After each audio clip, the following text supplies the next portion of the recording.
John. We got a telegram from some lady friend of yours, a Bonnie something or other. Something you ain't telling me? Bonnie McFarland. She's a friend. Mm. Saved my life when I went after Bill and nearly got myself killed again. Oh, and now you two's in the habit of sending each other letters. How very nice. Nothing like that. What's it say? I don't know. I can't... Well, you know I can't read. Give it here. You read that thing out loud? I ain't hiding nothing. Dear Mr. Marston, stop. Need corn sacks. Stop. Emergency. Stop. Weevils and moths ate entire county supply. Stop. Can you help? Not exactly the most romantic request, now is it? I guess not. She saved your life, you say? Yes, ma'am. Well, then you're gonna have to help her and her family out. We've got a plentiful supply of corn sacks over near the silo. About the one thing Uncle didn't manage to have stolen while we was gone. Okay. Hurry back, John. And John, what's she like? You know. A little bit like you, I guess. She's a woman in a man's world.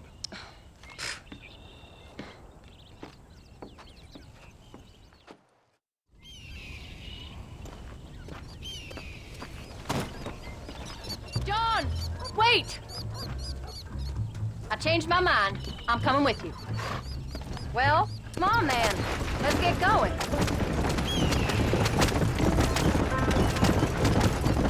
I don't think I can let you go off again without me. Fair enough. I'm glad of the company. You only had to ask. Ask? I was waiting for you to ask me. I thought you'd want to keep an eye on the boy. Oh, while you were off cavorting with cowgirls in the next county? I don't think so, John Marston. You only just got home. That Jack's seen enough of me for a lifetime. So, is she married? This Bonnie McFarland? No. What does she look like? I don't know. Pretty normal, I suppose. Normal? What? Normal like me? No. Normal as in 2 eyes, mouth, nose, that kind of normal. Besides, ain't no woman fine as you. A little flattery. Now we're finally getting somewhere. If you find yourself in a hole, the first thing to do is stop digging. Another pearl of wisdom from John Marston. I sure do miss those. I never took you for the jealous type, Abigail. I ain't jealous so much as curious. You heard what she wrote. It's just some corn. She saved my life, and she was decent enough to me, so I owe her this much at least. How did she save your life anyway? She found me half dead on the side of the road and took me to the doctor. Most folks would have left me there. Half dead from what? Bill didn't take so kindly to me visiting unannounced. Bill never did like surprises. How was he? Same as he was when we left. Angry and dumb. Taking his revenge out on the world. People down there was really scared of him. Of Bill? You gotta be kidding me. He was only frightening if he was afraid of dumb fools. Bill weren't so bad, but when Dutch went crazy, Bill took it hard. For a while, we all thought we'd found something right. Better way to live, but it was just a lie. Oh, you saw before they did. Maybe. But they was still kind of a family. A family that left you for dead. You knew the truth, John, and they hated you for it. Where'd they take you? Who? Those government bastards. Where'd they hold you and Jack? I ain't sure. They kept their eyes covered there and back. Can't have been too far from here, though. They treat you right? It ain't the first time I've had a gun to my head, John.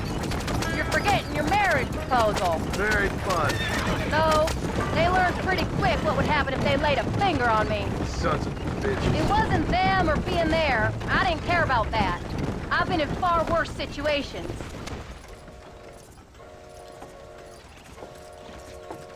You came. Thank you so much. We lost the entire harvest.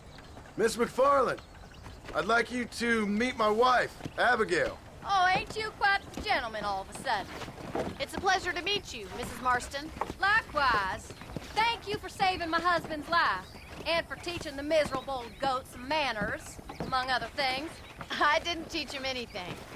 I know better than to try to change a man. You should meet my father.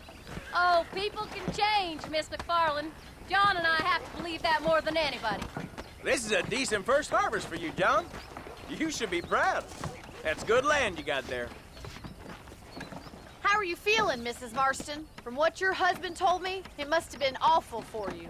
I've been through worse, and I knew he'd be back before too long. He can't cook a meal to save his life. Abigail, in my darkest hours, when I was most homesick, just the thought of one of your rat meat stews kept me pushing forward. Well, about as amusing as a weakened saddle sore, ain't he, Miss McFarland? If you're gonna start yammering about women's work, John, I'd say you might be in the wrong company. I'd say so, too. I never felt so outnumbered.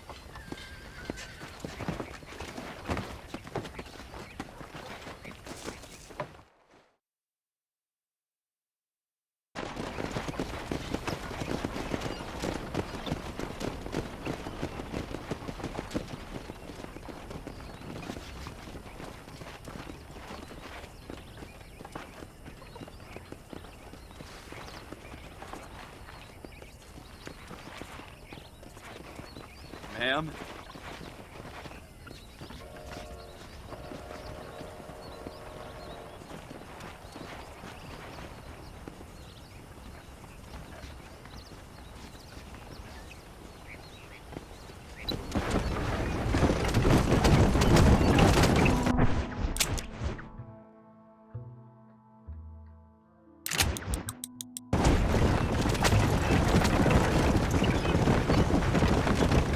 So that was the famous Bonnie.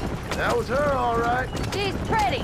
She's normal, like I said. Well, you always wanted to be a rancher. I'd have thought she'd be just your thing. The perfect rancher's wife, if I ever saw one. I already got a rancher's wife. I'm only teasing. I like her, and I'm glad she saved your life. Most of the time, anyway. The McFarlands are good people.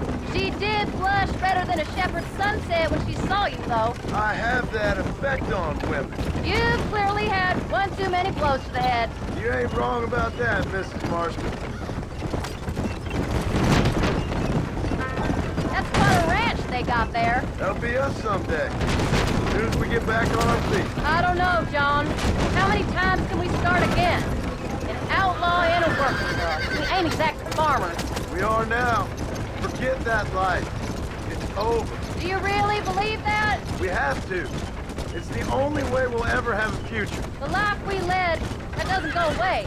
It's never over. You think those government men are just gonna leave us alone now? The old gang's dead. I did what they asked. And that's it? A life of crime forgiven? We're back together, ain't we? Until they decide you owe them something else. Sometimes I think I was the stupid one for believing I could get out. Maybe Dutch, Bill, and Javier were just being honest with themselves. You ain't perfect, John, and I sure ain't. But you're better than they are, than they were. Maybe we can't change. But we gotta try, for Jack's sake. Even if we have to start again 100 times. It's better than going back to what we were.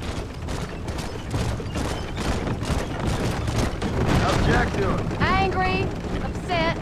He's been through a lot. I hope he's gonna be all right. It's gonna take time. For a while, his world was safe.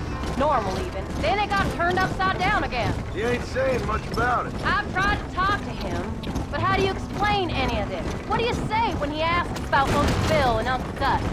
They were family when he was a little boy. He hides away in those books of his. Wouldn't you?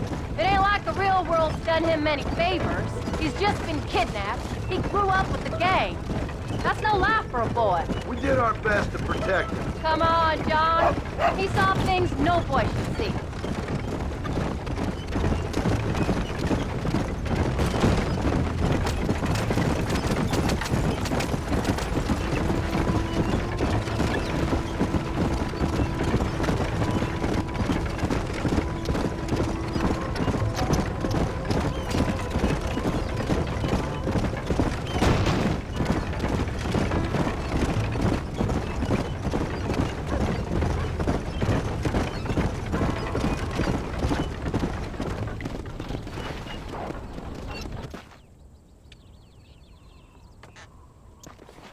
We did good today, John.